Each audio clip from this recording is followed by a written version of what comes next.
Yesus cintaku, ku cinta kau, kau cinta dia. Yesus cintaku, ku cinta kau, kau cinta dia. Yesus pokok dan kita caranya, tinggallah di dalamnya. Yesus pokok dan kita caranya, tinggallah di dalamnya. Yesus pokok dan kita caranya, tinggallah di dalamnya. Pastilah kau akan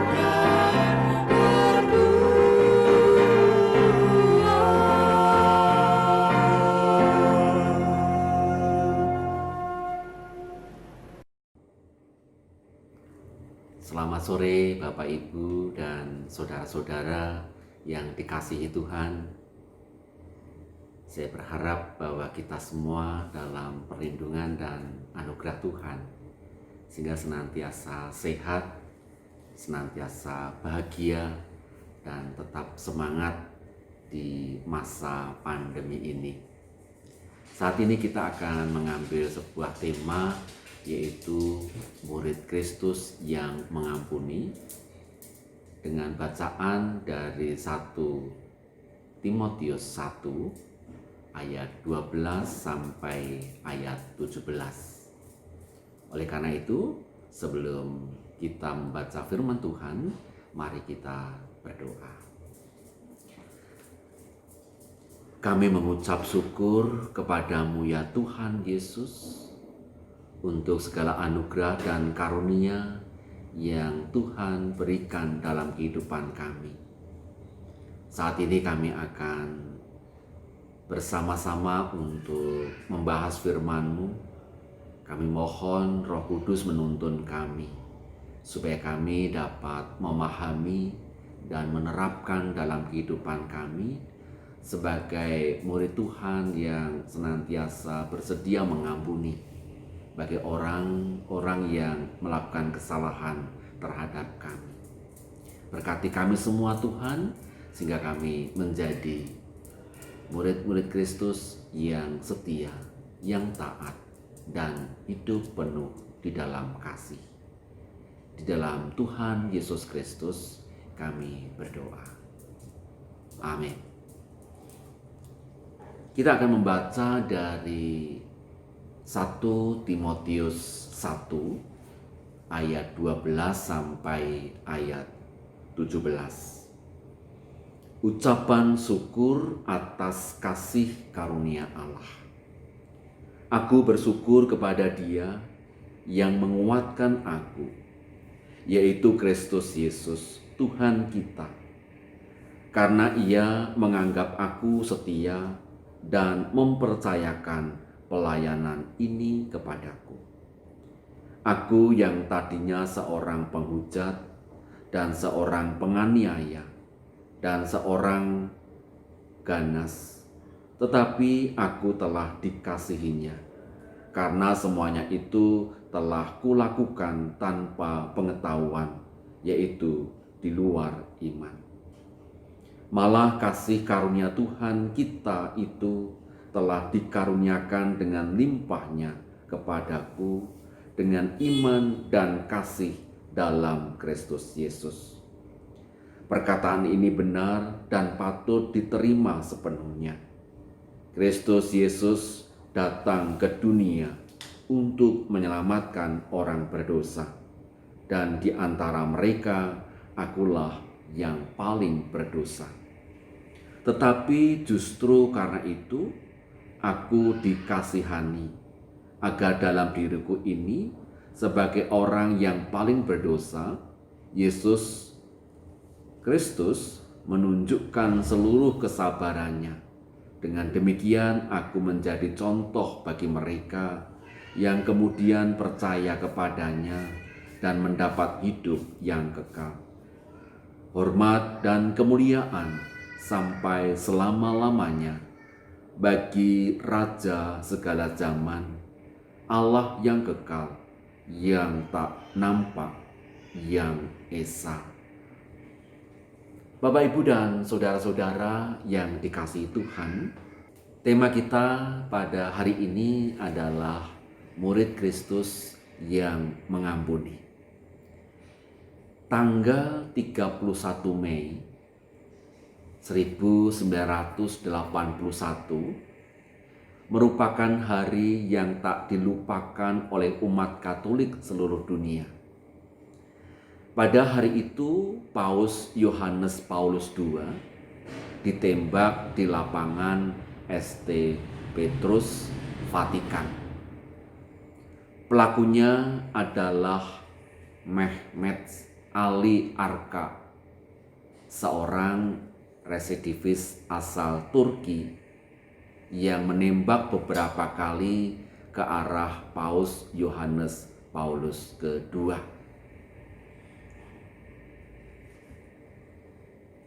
Nah, di hadapan polisi, Ali Arka mengatakan, awalnya dia berencana pergi ke Inggris untuk membunuh raja.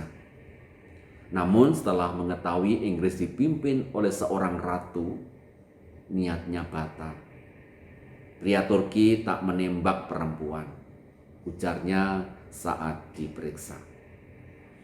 Saat sidang pengadilan digelar pada 20 Juli 1981, Ali Arka mencoba peruntungannya dengan mengatakan Italia tak memiliki hal pengadilannya karena penembakan terjadi di Vatikan. Ia mengancam akan melakukan mogok makan jika sidang tak digelar di pengadilan Vatikan. Ancaman itu diabaikan dan ditolak, lalu hanya dalam 2 hari pengadilan memutuskan Ali Arka bersalah dan dijatuhi hukum penjara seumur hidup. Setelah sembuh dari lukanya dan mengetahui bahwa Ali Arka dipenjara, Paus Yohanes Paulus II meminta umat Katolik mendoakan pria Turki itu sambil mengatakan, "Saya sudah memaafkan saudara saya itu," kata Paus Yohanes Paulus II. Di tahun 1983, Paus Yohanes Paulus II dan Mehmet Ali Arka bertemu dan berbicara berdua di LP Rebbia, Roma. Selain itu, Paus Yohanes Paulus II juga bertemu Ibu Ali Arka pada tahun 1987 dan kemudian kakaknya yaitu Mosen Arka 1 dekade kemudian. Meskipun pernah mencoba membunuh Paus Yohanes Paulus II, tetapi belakangan hubungan Ali Arka dan orang yang hendak dibunuhnya itu semakin erat. Bahkan pada tahun 2005, di saat Paus Yohanes Paulus II terbaring sakit, Ali Arka mengirimkan surat dan mendoakan Paus agar cepat sembuh. Pada tahun 2008, Ali Arka pernah meminta untuk mendapatkan status kewarganegaraan Polandia, yaitu negara asal Paus Yohanes Paulus II, dan ingin menghabiskan hidupnya di negeri itu. Ia dibebaskan pada tahun 2010 setelah mendapat sejumlah keringanan hukuman dan adanya perubahan dalam undang-undang pidana di Italia.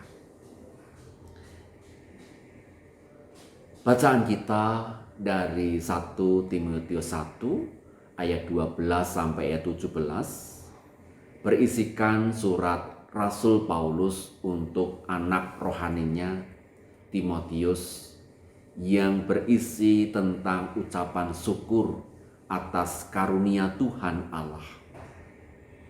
Paulus dalam kehidupannya sebelum menerima Kristus penuh dengan dosa, kejahatan, menganiaya orang-orang Kristen, dan tidak percaya kepada Kristus.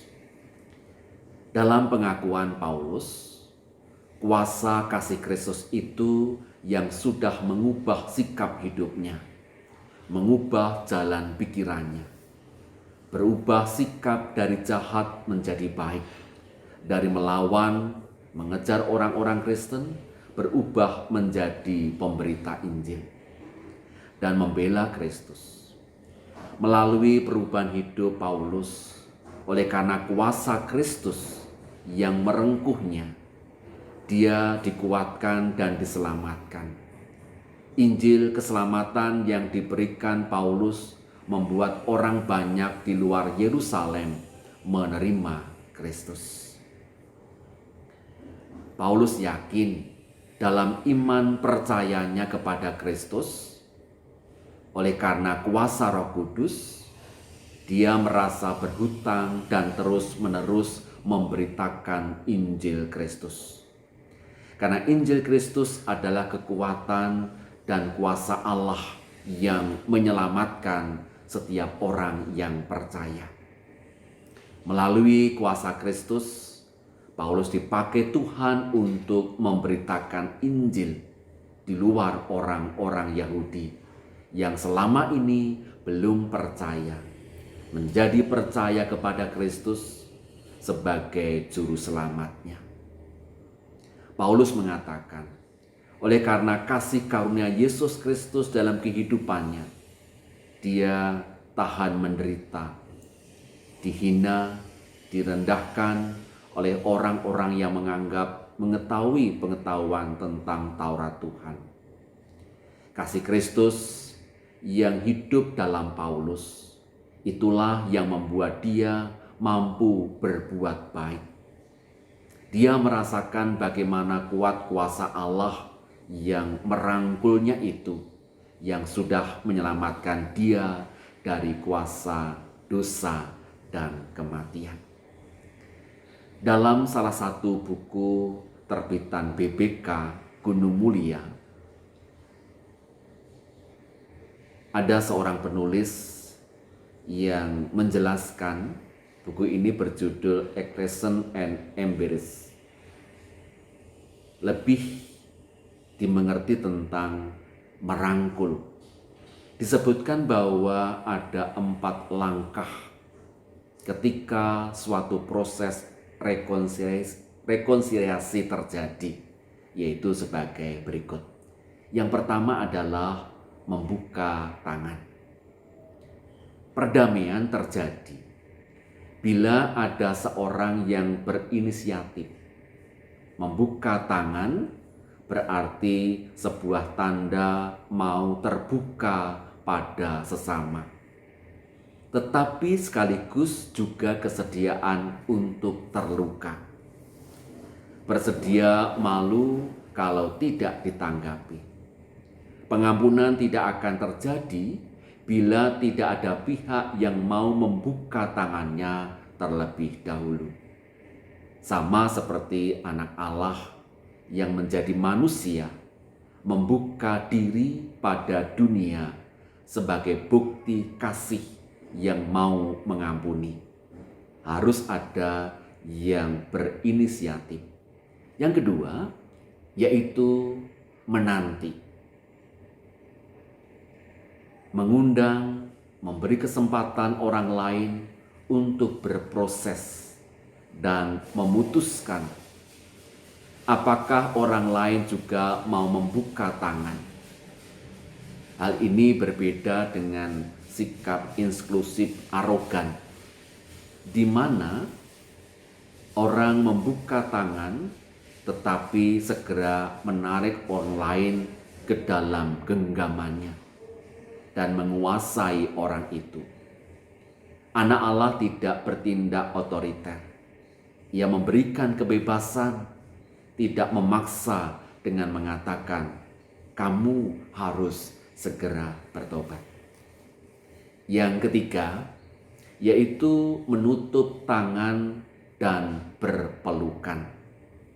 Ketika orang lain mau membuka tangannya, juga maka momen rekonsiliasi terjadi di sini. Mengampuni dan diampuni, berdamai dan menerima. Dan yang keempat, yaitu membuka tangan kembali. Kita tentunya tidak akan terus-menerus berpelukan. Ada hal yang lebih penting, yaitu membiarkan sesama yang telah diampuni tersebut kembali menjadi dirinya sendiri. Tidak dikuasai, ada proses untuk membiarkan pergi, menjalani sejarah hidupnya dengan segala resiko dan konsekuensi. Itulah sikap keterbukaan yang baik. Dunia akan lebih baik saat semua manusia dapat merayakan pengampunan ilahi dalam persekutuan. Bapak, Ibu, dan saudara-saudara yang dikasihi Tuhan, oleh karena itu, melalui semangat untuk merayakan pengampunan ilahi dalam persekutuan, marilah kita hidup bersama sebagai keluarga Allah yang di dalamnya ada kasih, persekutuan yang saling menerima, pertobatan, dan menerima yang utuh. Hilangkan rasa benci, dendam, dan ingin merusak persekutuan jemaat Tuhan dengan ujaran kebencian. Mari menjadi murid Kristus yang menyebarkan damai, baik dalam keluarga, jemaat, tempat pekerjaan, maupun bagi sesama kita di dunia ini. Nah, oleh karena itu, untuk semakin mempertajam diskusi kita pada saat ini, saya sampaikan ada 2 pertanyaan. Yang pertama, silahkan kita sharingkan pengalaman nyata kita dalam memaafkan kesalahan orang lain dan bagaimana dampaknya bagi kehidupan kita. Yang kedua, menurut saudara, hal apa yang dapat menjadi hambatan saat kita berusaha memaafkan orang lain? Mari kita diskusikan pertanyaan ini yang juga merupakan pengalaman hidup kita, dan kita menjadi orang yang terbuka di dalam kehidupan ini, yang senantiasa bersedia untuk memaafkan, mengampuni orang yang pernah melukai batin kita.